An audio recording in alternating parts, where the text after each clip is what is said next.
Graça e paz, meu amado irmão, minha amada irmã, em Cristo Jesus.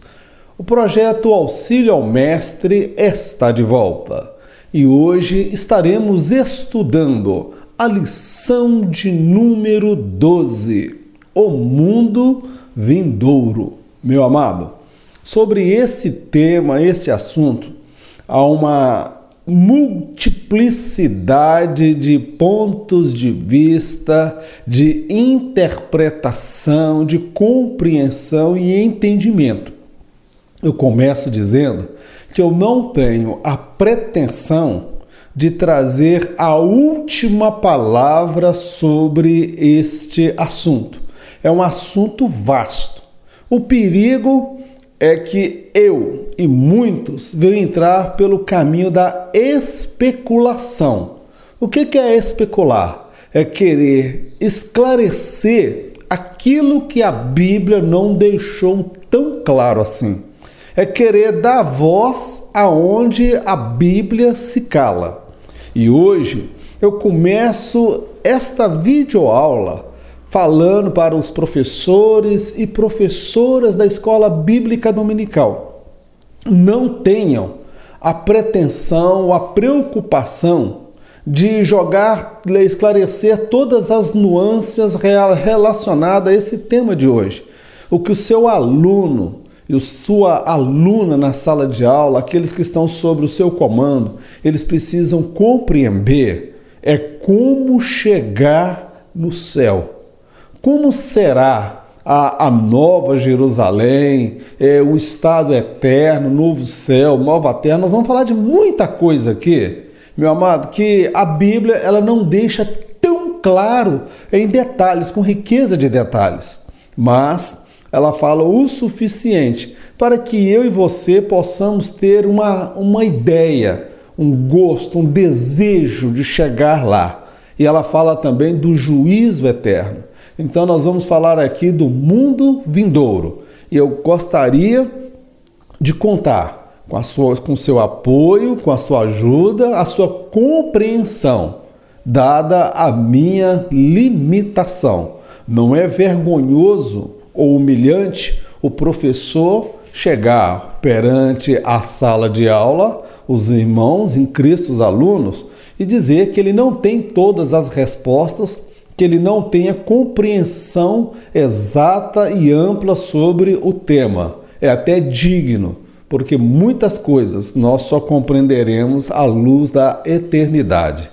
Vamos lá então, meu amado, primeiro subtópico da nossa lição, sobre o milênio.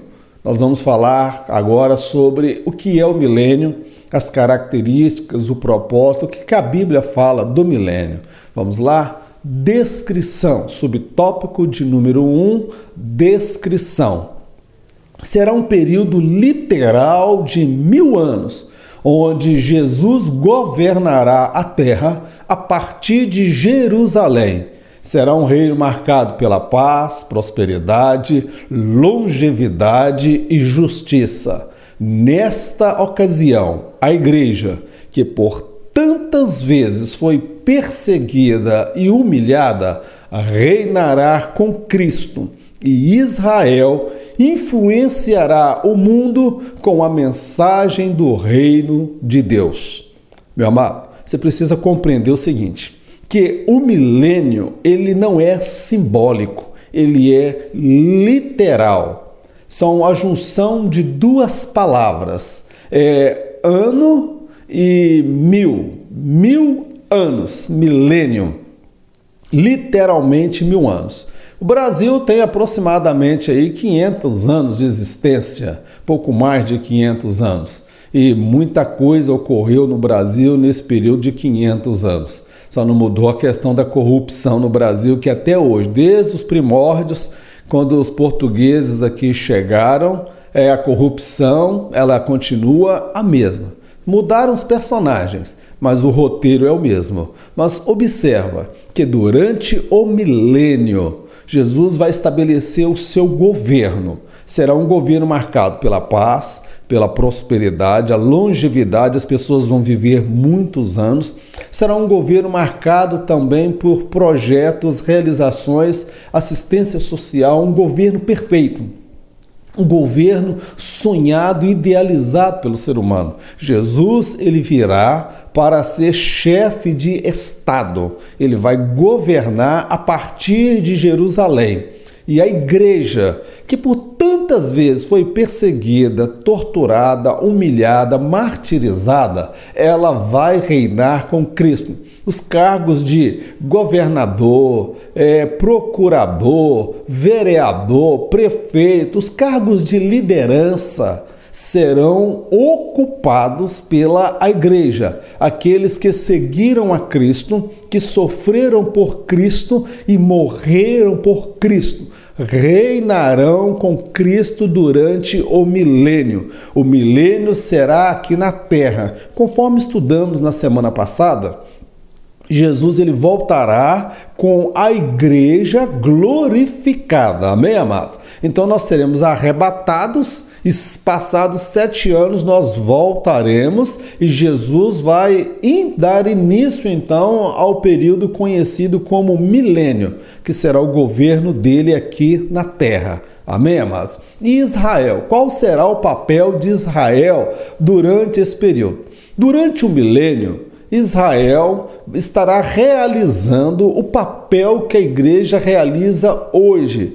Israel estará influenciando o mundo acerca do conhecimento de Deus. Segundo relata as profecias bíblicas, 10 homens se apegarão a um judeu, pedindo que fale do seu Deus e que lhe leve até ao Senhor. Então, Israel, durante o milênio, ele que estará com a missão que lhe foi confiada lá no Antigo Testamento, de influenciar o mundo, de falar do Cristo, de falar do Rei dos Reis e Senhor dos Senhores. A igreja não estará pregando as boas novas, a igreja estará reinando com Cristo e Israel estará desempenhando o papel que a igreja desempenha hoje, com uma diferença, que Israel não sofrerá perseguição, porque todo mundo terá sede de Deus e fome de Deus. Amém, amados? Coisa maravilhosa que será o milênio. Vamos lá, meu amado, eu faço aqui uma reflexão.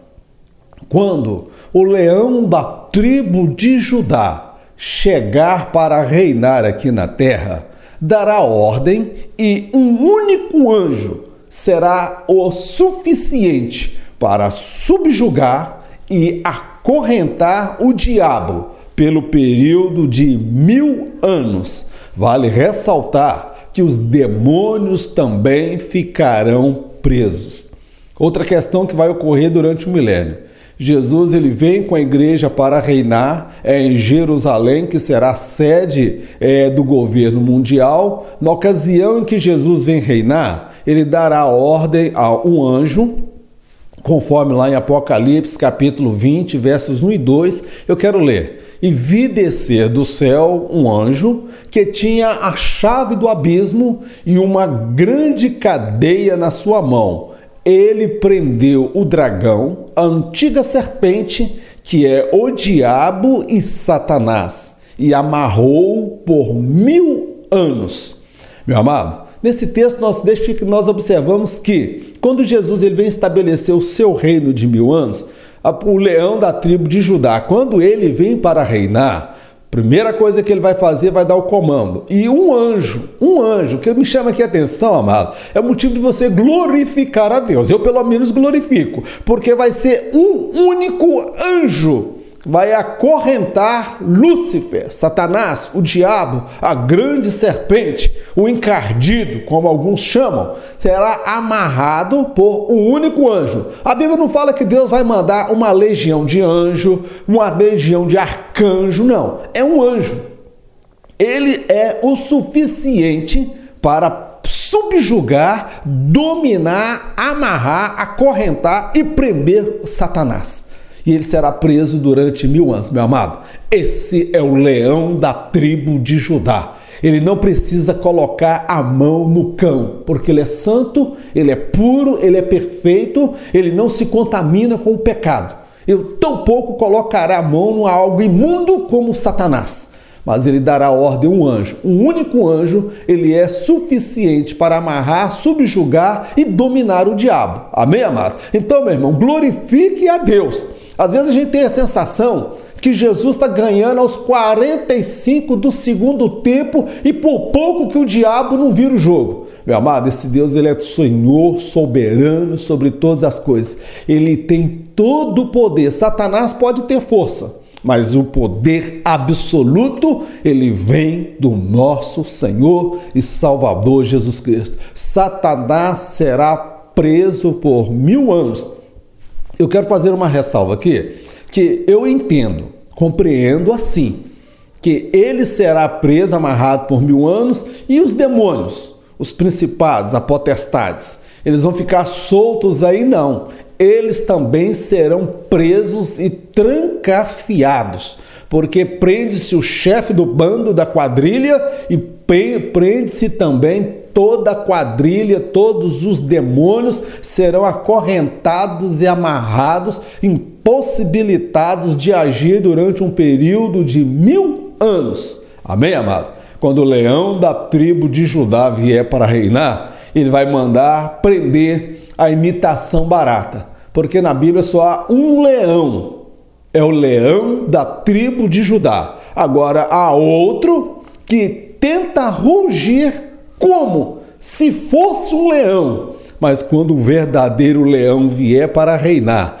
ele vai mandar acorrentar e prender, parecendo como faz com um cão vira-lata, porque esse é o Deus que nós servimos. E ele anuncia isso antes que aconteça, para que eu e você tenhamos fé, firmeza e segurança que nós estamos na mão de Deus e o diabo não tem poder sobre as nossas vidas, exceto quando nós damos lugar ao pecado. Aí o diabo, ele entra e não precisa de macumba, feitiçaria, olho grande, porque não existe um estrago maior do que o crente viver no pecado e numa vida fora da direção de Deus. Amém, meu querido? Vamos lá então, subtópico de número 2, sobre a ressurreição dos mortos. Vamos lá. A matéria física se unirá novamente ao espírito humano.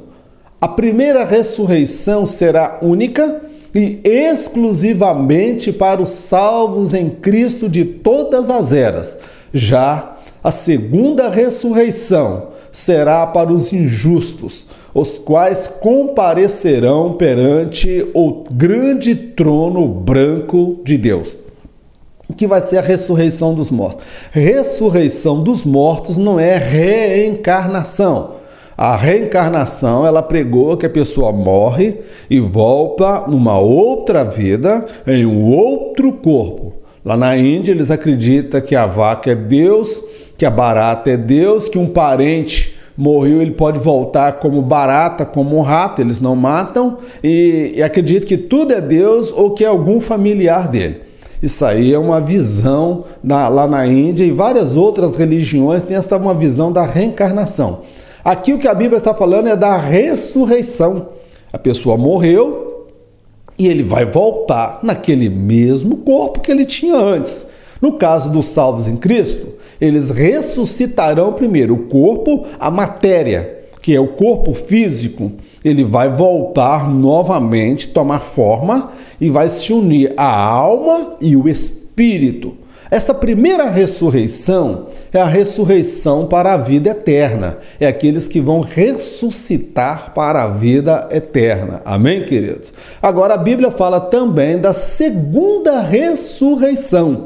Esta segunda ressurreição, meu amado, ela é para os descrentes, os ímpios, os pecadores que não se arrependeram, os crentes desviados, crentes carnais, pregadores que pregavam por dinheiro e não por amor a almas, mercenários da fé, empresários da fé. Meu irmão, há uma lista imensa das pessoas que farão parte da segunda ressurreição. São aqueles que vão ressuscitar no seu corpo de vergonha. Não é um corpo glorioso, não é o corpo normal que a pessoa teve, mas é um corpo de vergonha. Eu entendo que seja um corpo marcado pela doença, pela enfermidade, quem sabe um corpo deteriorado. A Bíblia fala que é um corpo de vergonha. É algo que é assombroso, vergonhoso, nojento. A pessoa vai ressuscitar naquele corpo e vai se apresentar perante o grande trono branco de Deus. A igreja vai se apresentar perante o tribunal de Cristo, que será julgado as suas obras, a motivação pelo qual ele realizou a obra de Deus. Já a segunda ressurreição, aqueles que participarem da segunda ressurreição estarão ressuscitando para a condenação, irão comparecer perante o grande trono branco de Deus. Amém, amados? Então, meu amado, esforça-te para participar da primeira ressurreição. Haverão duas ressurreições, a primeira e a segunda. A primeira ressurreição é única e exclusivamente para os salvos em Cristo de todas as eras, de todos os tempos. Os crentes do Antigo Testamento e do Novo Testamento participarão da primeira ressurreição. E na segunda ressurreição, que é para a condenação, os ímpios, desde os dias lá do dilúvio, dos dias de Adão e Eva para cá, todos os ímpios que morreram no pecado, eles comparecerão novamente no seu corpo perante o Senhor e serão julgados, sentenciados e lançados no lago de fogo eterno. Aqui eu faço uma reflexão. O lago de fogo eterno é real. Lá estará a pior vizinhança que se possa imaginar. O diabo e seus anjos estarão lá. Meu irmão, o lago de fogo eterno é o destino final do homem sem Deus, do diabo, os seus anjos, a morte e o inferno. Todos serão lançados no lago de fogo eterno. A pior vizinhança que você pode imaginar vai estar lá. Os bandidos, homicidas, ladrões, pessoas más, estupradores, pedófilos, pessoas de toda índole, toda maldade humana vai estar lá. E o pior morador de lá será o diabo, acompanhado dos seus anjos. Então, meu amado, esforça-te para você não parar nesta vizinhança. Amém, querido? Esforça-te para morar na Nova Jerusalém, no céu com o Senhor. Hoje nós podemos escolher para onde nós iremos, se iremos para a eternidade com Deus ou para o lago de fogo eterno, tendo o diabo e os seus anjos como vizinho. Então a coisa lá no lago de fogo, meu irmão, vai ser terrível. Então, encerramos aqui o nosso primeiro tópico da nossa lição e já vamos entrando no segundo tópico da nossa lição, tópico de número 2, sobre o juízo final. Meu amado, o juízo final, ele é real, ele vai ocorrer. Amém, queridos? Eu costumo dizer que não há nada mais justo e necessário que a morte. A morte, após a entrada do pecado no mundo, quando o homem conhece o pecado, a morte passou a ser um mal necessário. Imagina que Adão fosse eterno, estivesse aí vivo até hoje, dominando, reinando. O conhecimento de Adão era sobrenatural. Com certeza ele dominaria toda a espécie humana. Imagina que Adolf Hitler fosse eterno. Imagina que Faraó fosse eterno. Historicamente, as pessoas más, as pessoas atrevidas, são aquelas que dominam porque não têm pudor, acabam dominando os justos. Amém, querido? Então a morte se tornou o mal necessário. E depois da morte haverá a ressurreição e todos terão que comparecer perante o tribunal de Deus, que é o juízo final. E é sobre isso que nós iremos falar. Descrição. Subtópico de número 1, descrição. Será a ocasião em que todos os pecadores não arrependidos terão que comparecer perante o grande trono branco para serem julgados em virtude das escolhas feitas em vida. Será mais angustiante para aqueles que, conhecendo a verdade, optaram viver na mentira e engano. O que será o trono branco, o juízo? O juízo, a Bíblia fala que não houve lugar nem para a terra e nem para o céu. Porque esse julgamento ele não será na terra e ele também não será no céu. Esse julgamento será num tempo e espaço estabelecido por Deus, que a Bíblia não fala onde é. Não é na terra, mas também não é no céu. Todos terão que comparecer perante o trono branco de Deus para ser julgado. Ali estarão todos os pecadores que não se arrependeram. Lá no céu haverá pecadores arrependidos. Todo mundo que aceita Jesus é um ex-alguma coisa. É um ex-ladrão, um ex-homicida, um ex-bandido, um ex-traficante, um ex-pedófilo, um ex-homossexual, um ex-prostituta, como o caso de Raabe, é um ex-alguma coisa. Eu também sou um ex, porque eu vivia numa vida de pecado. Então, meu amado, lá no grande trono branco de Deus vai estar aqueles que não se arrependeram, que viveram uma vida fora do propósito de Deus. Eles serão julgados pelas escolhas que fizeram nesta vida. Nós temos hoje a liberdade para fazer o que nós queremos, meu irmão. Agora eu posso afirmar uma coisa. Lá no grande trono branco de Deus, no juízo de Deus, lá estarão presentes crentes da Assembleia de Deus, crentes de outras denominações, muitos líderes religiosos, muitas pessoas que pregavam a palavra, muitas pessoas que ensinavam a palavra. Para essas pessoas será mais angustiante e doloroso, porque ela vai entender que ela não precisava estar ali. Ela conheceu a verdade, mas acabou vivendo uma vida de engano e numa vida de mentira. Quem lembra de Acã? Ele entrou em Jericó e pegou aquelas barras de ouro que ele achou ali em Jericó. Então, meu amado, ele estava no caminho da verdade, que era o caminho do povo de Israel, mas vivia numa vida de mentira e de engano. E lá no grande trono branco de Deus, muitos que cantam, que pregam, que ensinam, que tomam santa ceia do Senhor em pecado, estarão ali perante o grande trono branco de Deus. Muitos que operam sinais e prodígios, curas, milagres, o sobrenatural, maravilhas, estarão ali, porque muito, Senhor, no teu nome nós pregamos, nós profetizamos, apartai de mim, vós que praticais a iniquidade. Então, meu irmão, ali no grande trono branco de Deus, estará um grupo de pessoas que não deveria estar naquele lugar, mas, conhecendo a verdade, optaram viver na mentira e no engano.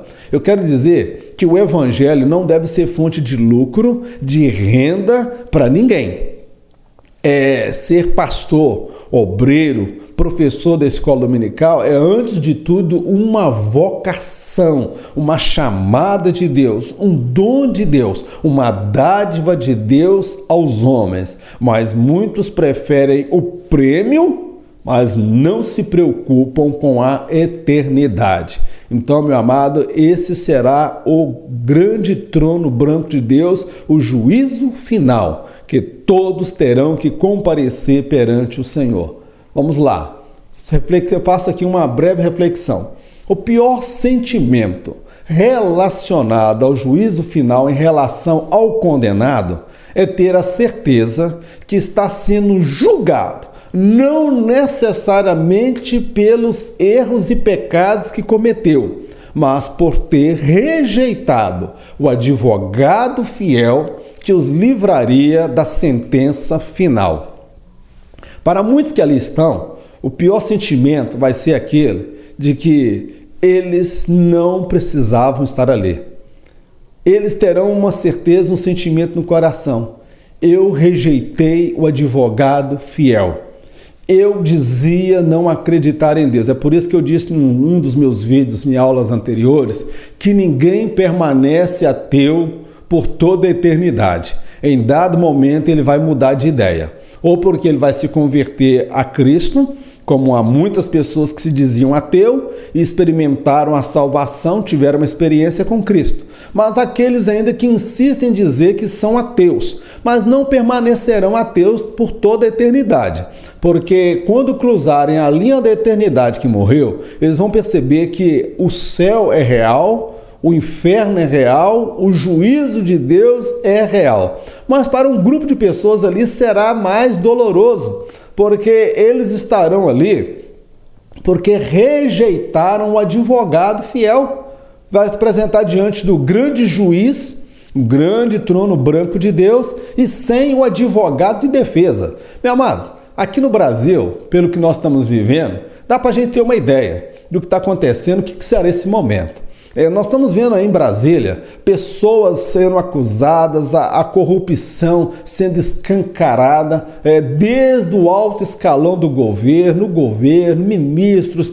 Não tem aí partido político que seja santo, que seja perfeito. A nudez está exposta, escancarada na política. Então nós observamos o seguinte: o que todas estas pessoas estão procurando? Um advogado que as defenda, um advogado que venha a pleitear a sua causa, porque eles não têm coragem de comparecer perante o juiz sem um bom advogado. E se tem uma classe que está ganhando muito dinheiro com tudo isso, é a classe dos advogados. E eles estão cumprindo o papel deles, que é defender. Agora, muitos usam, às vezes, de engano, de trapaça, mentira, para poder defender o cliente também usa de mentira, trapaça e engano.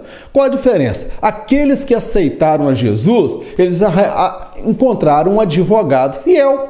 Um advogado que não vai dizer que o cliente não errou, que o cliente não pecou. É o advogado que vai inocentar o seu cliente. Amém, querido? Mas muitos comparecerão perante o grande trono branco de Deus sem o advogado de defesa, porque rejeitaram o advogado antes. Há muitos que estarão perante o grande trono branco de Deus que acreditaram que pelas suas boas obras seriam salvos, que mereciam o céu. Meu amado, a Bíblia fala que arrependei-vos e crede no Evangelho. Ninguém é salvo porque é bom. É salvo porque aceitou o sacrifício de Jesus na cruz do Calvário. Amém, amados? Então, meu irmão, abraça o advogado fiel, fique do lado, não rejeita o advogado. Não compareça perante o grande trono branco de Deus, porque o advogado de defesa, ele nos defende hoje para nós não comparecermos perante o tribunal, porque todos que comparecerem perante o tribunal serão julgados e sentenciados pelo grande juiz. Meu irmão, eu quero trazer aqui um breve relato, uma experiência que eu vivenciei numa ocasião em que eu fui fotografar filmar um evento, que eu trabalho com fotografia e filmagem na minha cidade, além de jornalista. Eu estava com um contrato estabelecido com uma noiva e, por equívoco, por engano, eu estava fazendo a cobertura de um outro evento quando a minha esposa me ligou, já quase que ao término daquele evento, falou: olha, você tem um casamento agendado para hoje. Eu falei: não é hoje, sexta-feira, não, é amanhã. Falou: não, é hoje. Ah, irmão, naquela hora bateu uma angústia, um desespero. Eu fui correndo lá para o lugar do casamento, mas era um casamento de uma denominação. Se marcar para as 19 horas a noiva está na porta da igreja. Então, eu cheguei, já era quase mais de 9 horas da noite. Mas eu já cheguei sabendo que eu estava errado. Irmãos, eu tive uma prévia naquele momento, o que vai ser o juízo final. Ali eu tive que entrar naquele salão, todas as testemunhas, convidados, família da noiva estava lá, e eu totalmente errado. Eu, quando olhei para aquela noiva, eu tive que conversar com ela, tentar explicar o quê? Eu errei, eu não participei, eu não compareci, e tive que olhar nos olhos daquela noiva e falar com ela: filha, eu errei. Ela me olhou para mim naquele momento e falou: olha, nesse momento eu não tenho nada para dizer para você. Meu irmão, foi o pior sentimento que eu já passei até hoje. Eu estava indo ali totalmente errado, convicto do meu erro, e não havia nenhuma desculpa a ser apresentada. Ninguém que vai comparecer perante o grande trono branco de Deus vai chegar com alguma desculpa desfarrapada. A convicção do pecado, a convicção do erro, a convicção dos seus erros será tão grande que todos vão chegar de cabeça baixa e vão ter que dizer: eu errei, eu falhei, eu mereço o juízo, e tu és santo, tu és justo. E a Bíblia fala que todo joelho se dobrará e toda língua confessará que Jesus Cristo é Senhor, para a glória de Deus. Perante o trono branco de Deus, ninguém vai conseguir mentir. Ninguém vai conseguir dar desculpa. E outra coisa, Deus não é brasileiro não, tá, gente? Deus não vai dar um jeitinho de colocar alguém lá no céu. Deus vai dar um jeitinho de abrir uma porta para ele, dar ele uma outra oportunidade, não. Naquela hora estará Deus ali sentado no trono branco para julgar. E ninguém poderá dar desculpa e falar que está ali por equívoco, pegar ali e falar: Deus, meu nome veio parar aqui por equívoco. Eu deveria estar do outro lado de lá e não aqui. Então, meu amado, que Deus nos guarde para que nós possamos participar do arrebatamento da igreja, da primeira ressurreição. Subtópico de número 2, o julgamento. Ao contrário do que muitos acreditam, não haverá o aniquilamento, o sono profundo ou mesmo a segunda chance.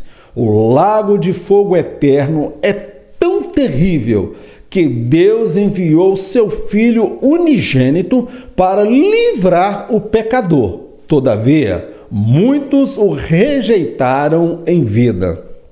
Meu amado, algumas correntes teológicas e até ideológicas que acreditam que o lago de fogo eterno é simbólico, que ele não é real. Que Deus é Deus de amor, ele não vai suportar ver as suas criaturas queimando, ardendo na eternidade no lago de fogo eterno.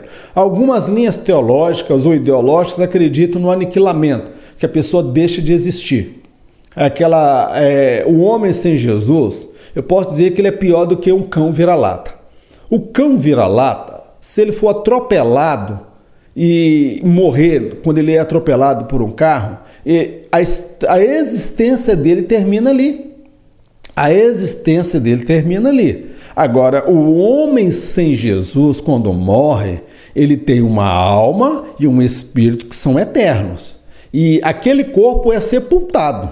Mas aquele corpo vai unir-se novamente ao espírito, à alma. A matéria vai retornar e vai ter que comparecer, vai ser lançado no lago de fogo eterno.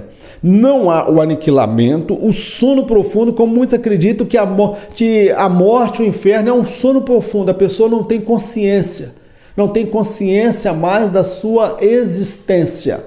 E Jesus, ele rebate essa ideologia quando ele fala acerca do rico e Lázaro. O rico, ele tinha lembranças eternas, ele sabia quem ele era, quem eram seus pais e o que ele havia feito em vida e o porquê ele estava ali. É tanto que ele pede que Lázaro fosse para lá e dizer para os irmãos dele mudar, porque eles tinham o mesmo estilo de vida que ele. Então não haverá o aniquilamento, não haverá o sono profundo ou uma segunda chance. Como apregou aí a reencarnação, Deus vai dar uma segunda chance. Não, meu irmão, o negócio da oportunidade, da chance é agora. Eu posso afirmar com convicção que o lugar onde tem arrependimentos mesmo, verdadeiros e sinceros, está no inferno. Os arrependidos, sinceros e verdadeiros vão encontrar no inferno, quem dera. Se abrisse a porta do inferno e falar, quem está arrependido aí dos seus pecados, levanta a mão, um por um, e vão saindo. Meu irmão, todo o inferno levantaria a mão e sairia dali. Todos. Meu irmão, nós estamos aqui para fazer escolhas. Então, meu amado, quem faz a escolha por Cristo, habita com Cristo. Quem faz a escolha em viver longe de Cristo e contra as leis de Cristo, vão viver a eternidade lançado no lago de fogo eterno. O lago de fogo eterno é tão terrível que para livrar o pecador do lago de fogo eterno, Deus enviou o seu Filho. Pensa comigo, se houvesse então o aniquilamento, o sono profundo ou uma segunda chance, Jesus morreu e está em vão naquela cruz do Calvário. Então Deus enviou o seu Filho para que todo aquele que nele crê não pereça. O que a Bíblia está dizendo? Não perecer, não seja lançado no lago de fogo eterno. Então, meu querido, aceitar a Jesus, ela é o passo fundamental, importante na vida de um homem, para se livrar do juízo vindouro e do lago de fogo eterno. E o lago de fogo eterno, ele é real. Todos os pecadores desviados, pessoas que desobedeceram a Deus, pessoas que conheciam a verdade e viviam no engano, serão lançados no lago de fogo eterno. E o sacrifício de Jesus, meu irmão, foi para que eu e você não fôssemos para lá. Mas há muitas pessoas que, mesmo conhecendo isso, irão para lá. Porque não resiste um pecado, não resiste uma barra de saia, não resiste um prazer, a luxúria, a lascívia, não resiste dinheiro, a paixão, a ganância. Há muitas coisas, meu irmão, precisamos ser moldados hoje, porque há possibilidade de eu estar hoje servindo ao Senhor e amanhã não estar. Então, meu irmão, a Bíblia fala, aquele que julga está de pé. Cuide para que não caia. O meu telhado é de vidro. Eu não sei o seu, meu irmão, mas que Deus tenha misericórdia da minha vida, Deus tenha misericórdia das nossas vidas. Vamos lá, então, eu quero fazer uma breve meditação. A Bíblia deixa claro que Deus não tem prazer em matar o pecador e posteriormente lançar no lago de fogo eterno. A Bíblia revela um Deus que condena comportamento e não pessoas. Há na Bíblia uma lista de comportamentos reprovados por Deus. Então, quando eu leio a Bíblia, eu entendo o seguinte, que Deus não condena pessoas, Deus condena comportamentos.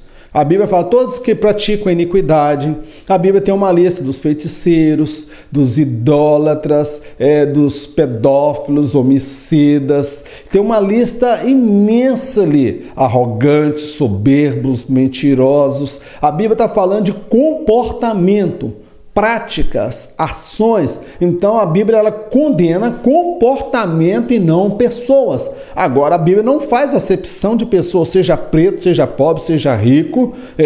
Deus não faz acepção de pessoas. O que Deus condena é comportamento. Agora todos que têm aquele comportamento que a Bíblia ela já vem falando de antemão, tem uma lista imensa ali, meu irmão. Leia a Bíblia de Gênesis a Apocalipse e nós vamos ver ali uma lista imensa de comportamentos reprovados por Deus e quem tem tais comportamentos serão lançados no lago de fogo eterno, caso não os abandone. A prostituta Raabe, a ex-prostituta Raabe, ela tinha um comportamento que se ela não mudasse, ela seria lançada no lago de fogo eterno. Então, o que a Bíblia condena é a prática, é o comportamento, mas não a pessoa, mas a pessoa por ter aquele comportamento e não abandonar aquela prática pecaminosa e aquele comportamento que a Bíblia condena, ele será lançado no lago de fogo eterno. Ali estarão. Não, eu vou falar aqui, me perdoe, mas eu vou falar. Estarão crentes, até batizados com o Espírito Santo, mas que viviam na luxúria, que viviam no pecado. Se você faz o que a Bíblia condena, meu irmão, Você vai ser lançado no lago de fogo eterno, mesmo com a sua credencial, com a sua carteirinha de membro, com os milhões de DVD e de CDs que você possa ter vendido, com os milhões de dinheiro que você acumulou ao longo da sua vida. Porque a Bíblia traz uma lista de comportamentos reprovados por Deus. E um dos piores comportamentos que pode ser condenado por Deus, que Deus abomina, é a hipocrisia do religioso. Que Deus tenha misericórdia da minha vida, tenha misericórdia das nossas vidas. Eu faço aqui também uma outra meditação. Satanás se esforça ao máximo para que o homem não conheça a face do Deus de justiça. Para tanto, ele se vale de ideologias e correntes teológicas que apresentam um Deus que de tanto amor é incapaz de punir e julgar a todos que vivem no pecado. Meu amado, se tem uma coisa que Satanás não quer e não deseja, é que eu e você conheçamos a face do Deus de justiça. Adão e Eva conheceram a face do Deus de amor, mas conheceram também a face do Deus de justiça. Lúcifer, na ocasião era Lúcifer, hoje é o diabo, a grande serpente, o dragão e Satanás. Ele conheceu a face do Deus de amor, mas ele desconhecia a face do Deus de justiça.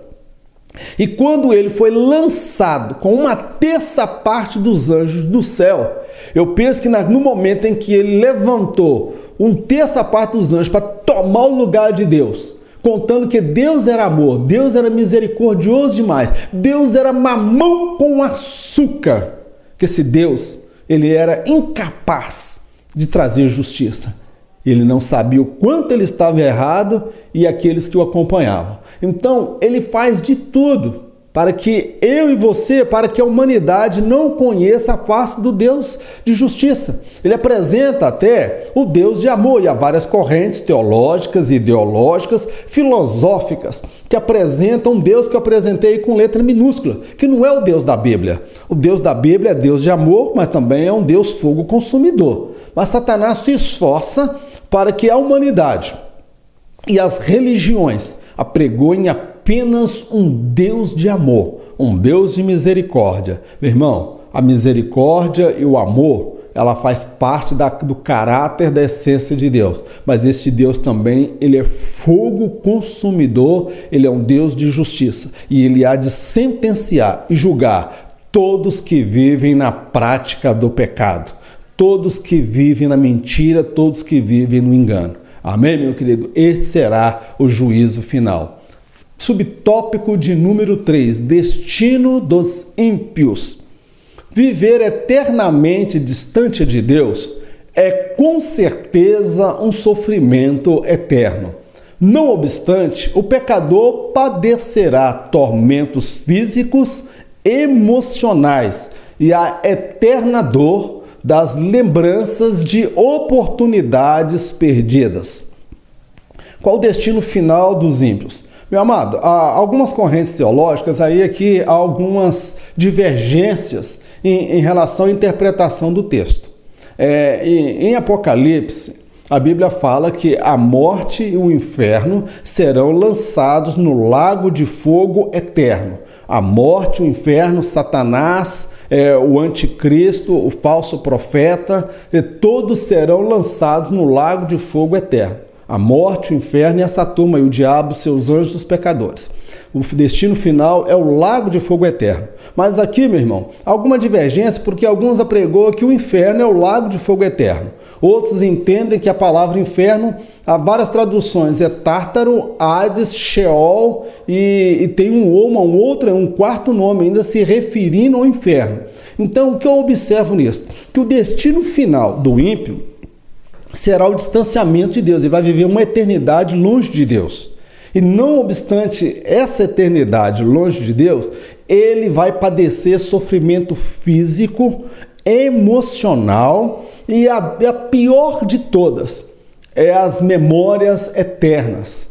são aquelas lembranças de oportunidades desperdiçadas. Foram aquelas pessoas que pregaram e ela não aceitou a mensagem. Foi aquele pastor que foi usado por Deus para tratar com o pecado dentro da igreja, mas a pessoa não se sujeitou à liderança do pastor, do homem de Deus. E, meu amado, esse tormento será o pior de todos, que a pessoa vai ter uma eternidade se lembrando das oportunidades desperdiçadas. Pessoas que viveram em função do seu corpo, expondo a sua nudez em revistas femininas, revistas masculinas, pessoas que viveram como se Deus não existisse, e vai lembrar de tudo que fez e das oportunidades que foram desperdiçadas. Eu tenho uma convicção que todos que forem lançados no lago de fogo eterno vão ter uma eternidade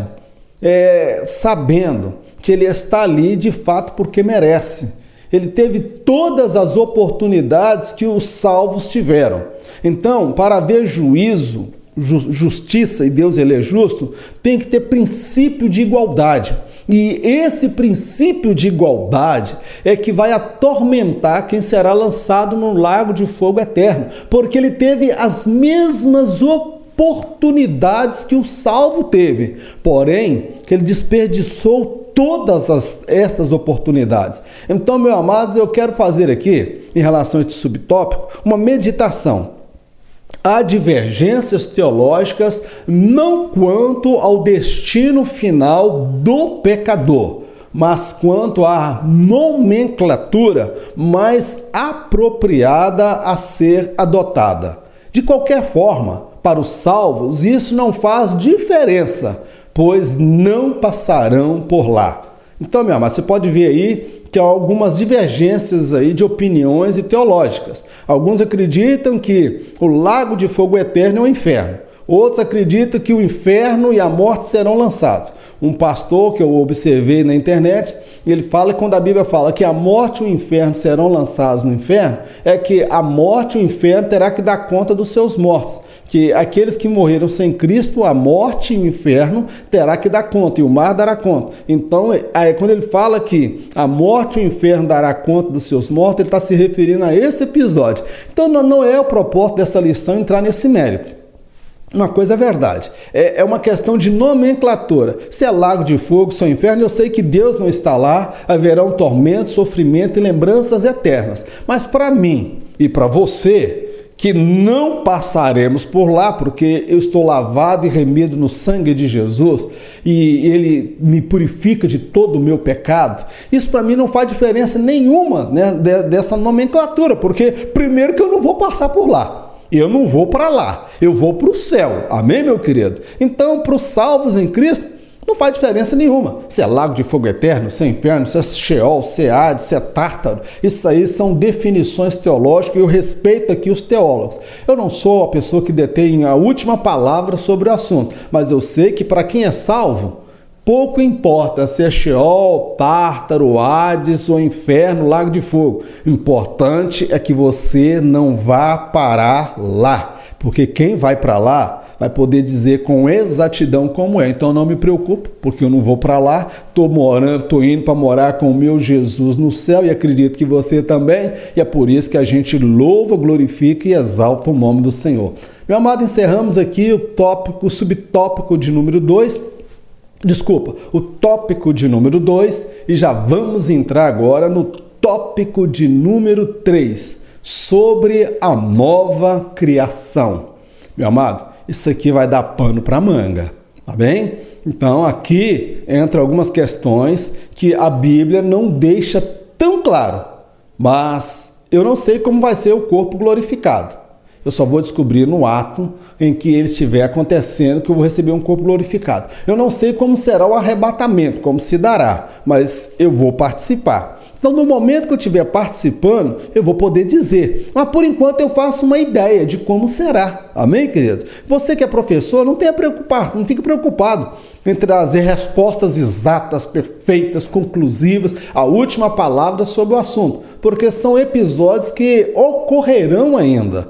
Então nós não temos uma exatidão que a Bíblia deixa aí com detalhes. Talvez algum silêncio na Bíblia, alguns enigmas, mas o importante é que você tenha vida com Deus, vida santa, separada e em plena comunhão com o Espírito Santo. Vamos lá, subtópico de número 1, um novo céu e uma nova terra.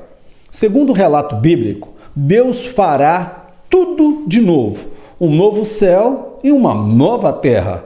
Não é possível especular como isto se dará. Verdade é que Deus sempre surpreendeu os anjos e os homens. Não há mente alguma que possa alcançar a dimensão do poder e da glória de Deus.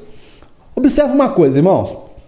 A Bíblia fala que Deus fará novo céu e nova terra. Então, novo céu e nova terra. Veja só, o primeiro pecado que se tem menção foi no céu, quando Lúcifer e uma terça parte dos anjos se rebelaram contra Deus, foram lançados do céu. Aí o pecado veio para a dimensão física da terra. A terra conheceu o pecado. Jesus veio para redimir o pecador, certo? Agora, lá no final da história do mundo vindouro, a Bíblia fala que ele fará novos céus e nova terra. Então, como isso se dará, meu irmão? Eu não vou ficar entrando em debate teológico, não. Deus vai aniquilar esse planeta Terra e vai fazer um outro planeta. Não. Deus ele vai trazer vida. Por exemplo, quando a Bíblia fala que eu vou receber um novo corpo é esse corpo transformado, mudado com as características de Jesus. Não é mais esse corpo físico, é um corpo glorificado. Mas a partir desse corpo, os que morreram em Cristo Jesus, eles ressuscitarão naquele corpo que eles morreram, mas será com um corpo transformado e glorificado. É semelhante ao caroço de um milho. Quem pega um caroço de milho, planta, quando ele cresce e vinga, não vai nascer, não é um caroço de milho, vai nascer uma espiga, vai dar um milharal. Então, meu amado, quando a Bíblia fala sobre o novo céu e nova terra, eu não vou entrar em debates questionando como vai ser, mas eu sei que vai acontecer. Uma coisa é fato, que ao longo da história bíblica e não bíblica, o que Deus mais fez foi surpreender os anjos e os homens. E não há nenhuma mente humana capaz de alcançar a grandeza deste Deus e o que ele pode fazer. Eu deixo com você aqui no texto de 1 Coríntios, capítulo 2, verso 9. Nem olhos viram, nem ouvidos ouviram, nem jamais penetrou em coração humano o que Deus tem preparado para aqueles que o amam. Meu amado, eu fico com a Bíblia. Por mais que eu possa querer especular e dizer, determinar, eu vou entrar por um caminho perigoso da teologia, que é o caminho da especulação.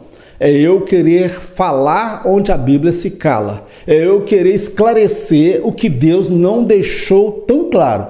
Daí incorre o perigo de introduzir heresias, falsas doutrinas. Então eu fico aqui, nem olhos viram, nem ouvidos ouviram, nem jamais penetrou em coração humano ou na mente humana, no intelecto humano, que Deus tem preparado para aqueles que o amam. Ninguém sabe, meu irmão, como será. A Bíblia fala que ele fará novos céus e nova terra. Imagina quando havia, eu conjecturando, um comentário lá no céu, os anjos conversando, falou: olha, você está sabendo da última aí? Não, o quê? O Altíssimo agora diz que vai pegar pó da terra, vai fazer um barro, vai moldar ali e vai soprar nas narinas o fôlego de vida e vai fazer um homem. O quê? Mas será que esse negócio vai dar certo? Carne e espírito? Nós somos espírito. E como é que ele vai misturar carne e espírito? Deus surpreendeu os anjos. Outro momento que Deus surpreende os anjos, eu conjecturando. Os anjos, você ouviu falar da última notícia aí do que o Altíssimo vai fazer? Qual? O Altíssimo agora vai tomar forma humana. Como é que é? O Altíssimo, o Rei dos Reis, o Senhor dos Senhores, o amado, desejado das nações, ele vai tomar forma humana. Mas como é que Deus vai entrar no útero de uma mulher? Vai. Mas como isso se dará? Não sei, mas ele falou que vai. Meu amado, Deus surpreende os anjos. Nem os anjos conseguem entender a mente de Deus, os caminhos de Deus. Os anjos obedecem a Deus porque eles são submissos e adoram-no, mas eles obedecem muitas vezes sem compreender como que aquele negócio vai funcionar. Mas pela experiência que eles têm com Deus, eles sabem que o que Deus cumpre, promete que Deus não falha. Então eles vão de peito aberto, com a coragem de fazer a vontade de Deus. Então, meu amado, o que Deus tem reservado para mim e para você é algo grandioso, que não tem teólogo nenhum que vá conseguir dizer e afirmar com todas as linhas e propriedades como será exatamente esse novo céu e essa nova terra. Mas a mensagem da Bíblia ela é muito simples. Você aceita Jesus como Senhor e Salvador, seja fiel até a morte, você lá vai descobrir. Lá, meu irmão, eu vou ter uma eternidade, você vai ter uma eternidade para aprender com Deus. Muitos questionamentos que você tem, eu não tenho resposta para você. Muitos questionamentos que eu tenho, você não tem as respostas. Nós não temos todas as respostas. A Bíblia não traz todas as respostas, mas muitos dos meus questionamentos eu terei a resposta na eternidade com Deus. Amém, meu querido? Vamos prosseguir? Subtópico de número 2, a Nova Jerusalém. É preciso compreender de antemão que há menção na Bíblia de duas Novas Jerusalém. A primeira diz respeito ao período do milênio que será aqui na Terra. A segunda diz respeito ao período pós-milênio ou estado eterno. Cada uma tem o seu tempo e propósito estabelecidos por Deus.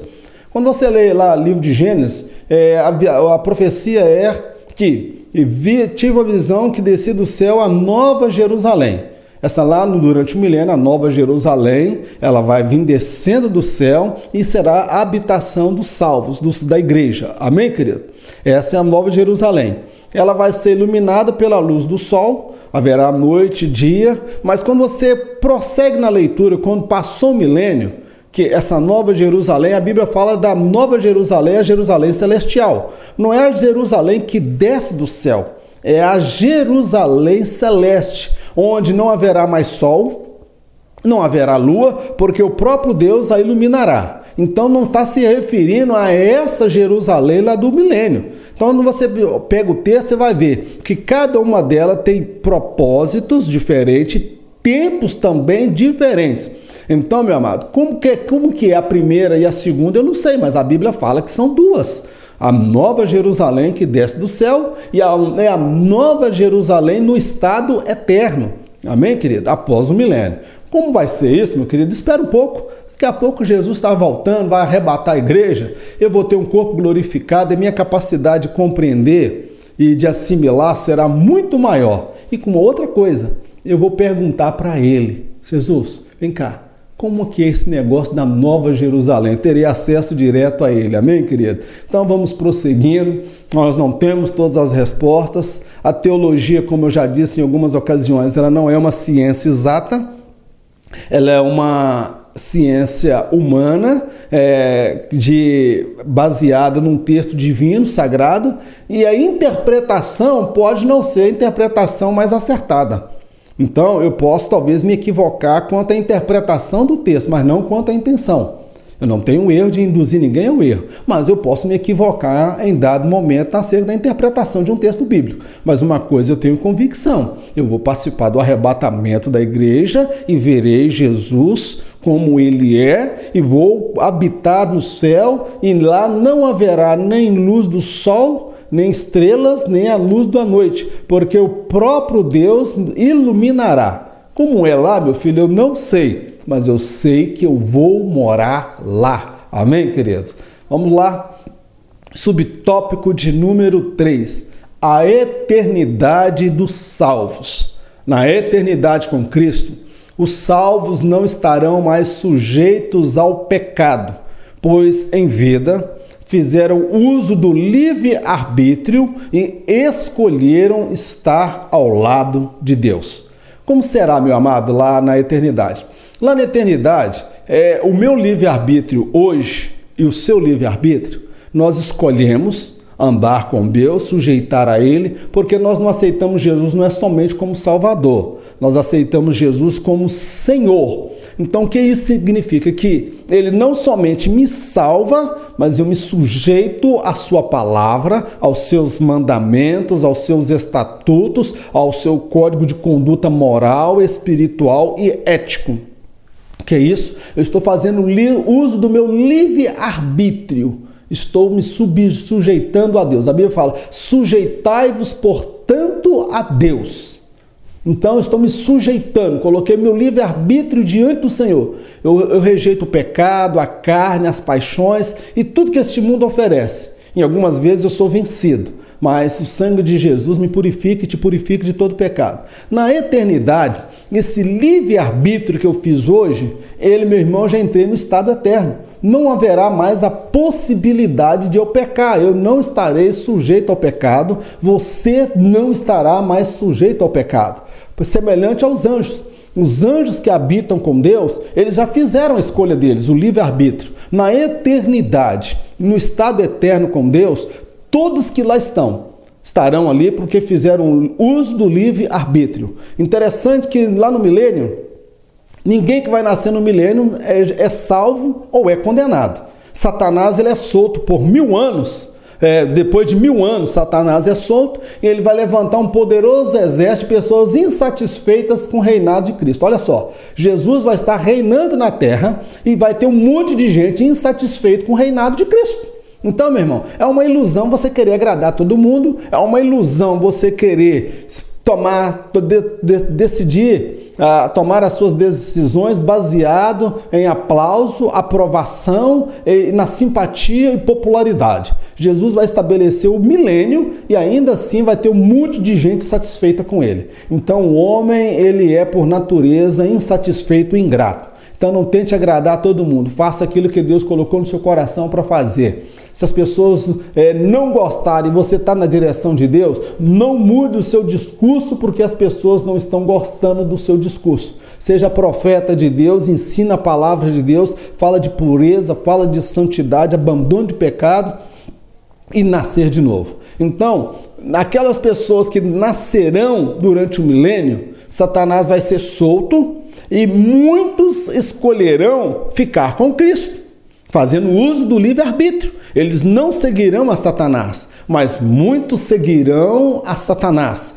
e irão contra Cristo. Ali eles fizeram uso do livre-arbítrio. Então, no estado eterno, a situação dos salvos e daqueles que entrarem no estado eterno, eles não estarão mais sujeitos ao pecado, porque eles escolheram andar com Cristo e se sujeitar à sua lei e aos seus mandamentos. Amém, querido? Quero fazer aqui uma conclusão do que nós estudamos. Deus sempre desejou que as obras de suas mãos fossem conhecidas por seus filhos. Não será diferente na eternidade. O universo, com bilhões de galáxias, planetas e estrelas, serão explorados e conhecidos. O saber e o conhecimento serão inimagináveis. Passaremos toda a eternidade adorando ao Senhor e conhecendo as obras de suas mãos. Aleluias, glórias ao nome do Senhor. Meu irmão, quando Deus criou a terra, o jardim do Éden, e colocou ali Adão, Deus fez o seguinte, olha como que Deus ele é desejoso que o homem conhecesse a obra das suas mãos. Deus traz todos os animais e coloca diante de Adão para Adão colocar um nome. Adão foi catalogando um nome. Você já viu que o leão tem cara de leão? Que a vaca tem cara de vaca? Que o boi tem cara de boi? Que o cavalo tem cara de cavalo? O cachorro tem cara de cachorro? Adão colocou o nome em todos os animais. O que eu vejo? Um Deus que queria, vem cá, olha só o que eu fiz. O desejo de Deus é que as suas criaturas, os seus filhos, conheçam as obras das suas mãos. Meu irmão, e a ciência, o telescópio Hubble, aí não sei se é da forma que pronuncia, que foi lançado pela NASA no espaço, ele comprovou, e os cientistas comprovam, os físicos, que há bilhões e bilhões de planetas, estrelas e galáxias. E eu tenho a convicção no meu coração que na eternidade eu vou conhecer os planetas, as galáxias, as constelações. Eu vou desvendar, vou ter uma eternidade. A eternidade ainda não será o suficiente para eu conhecer este Deus, adorá-lo e ver a obra das suas mãos. Cada vez que eu sair e conhecer um planeta, eu desvendar os enigmas de Deus, porque a capacidade de conhecimento e o saber vai ser uma coisa jamais inimaginável, meu irmão. O conhecimento. E nós teremos a revelação, a ciência e a capacidade intelectual dada por Deus. Nós vamos desvendar e conhecer parte da obra que Deus realizou. Meu irmão, é um motivo para você glorificar a Deus. É um motivo para você adorar a Deus. Eu tenho certeza. Eu não tenho dinheiro para pagar uma viagem daqui até a Lua ou a Marte, como algumas agências aí nos Estados Unidos estão programando de fazer viagens turísticas à Lua, em Marte, em outros planetas. Mas eu tenho uma convicção. Eu vou conhecer o universo. Eu vou conhecer as galáxias. Eu vou ter uma eternidade aprendendo com Deus. Talvez muitos de nós, muitos dos nossos irmãos, na sua dificuldade, na sua simplicidade, não têm acesso à educação, não tiveram a oportunidade. Mas na eternidade, meu irmão, você vai fazer faculdade com Deus, você vai aprender com o Rei dos Reis e Senhor dos Senhores. Deus vai desvendar para você os enigmas e a sua capacidade de aprender, de conhecer será inimaginável. É um motivo de você glorificar a Deus. Eu tenho essa esperança no meu coração e eu sirvo ao Senhor e estou convicto, meu irmão, que eu estarei lá. Meu irmão, vamos lutar para chegar até lá. Que Deus abençoe a todos. Encerramos aqui a lição de número 12. Como eu disse, eu não tive e nunca terei a pretensão de trazer a última palavra sobre o assunto. Que o Espírito de Deus revele ao seu coração algo que não me foi possível, porque o Espírito Santo não está limitado a fazer isto aqui. Tenho certeza que na sala de aula, o Espírito Santo de Deus te dará mais entendimento e compreensão. Amém? Vamos orar? Eterno Deus e Pai, nós queremos te agradecer pelo estudo, pela oportunidade que o Senhor nos concede. Meu Deus, há muitas coisas que ainda irão acontecer, que ocorrerão, e nós não temos uma dimensão exata de como é. Mas verdade é que há um encontro marcado entre o Criador e a criatura. E nós não queremos apresentar diante do Senhor sem um advogado de defesa. Nós queremos passar a eternidade com o Senhor, conhecendo, adorando o Senhor, desvendando as obras das tuas mãos, conhecendo o universo, conhecendo, meu Deus, do Senhor, aprendendo com o Senhor. Dá-nos o amor, paixão pelas almas, para pregarmos, ensinarmos a Tua palavra e sermos testemunhas vivas para os homens. Meu Deus, nós agradecemos por tudo, por essa escola, pela Tua palavra, no nome de Jesus. Que o grande amor de Deus, a graça do nosso Senhor e Salvador Jesus Cristo, as doces consolações do Espírito Santo de Deus, seja com todo o povo de Deus, não somente hoje, mas para todo sempre, em nome de Jesus. Amém. Que Deus abençoe a sua vida, no nome de Jesus.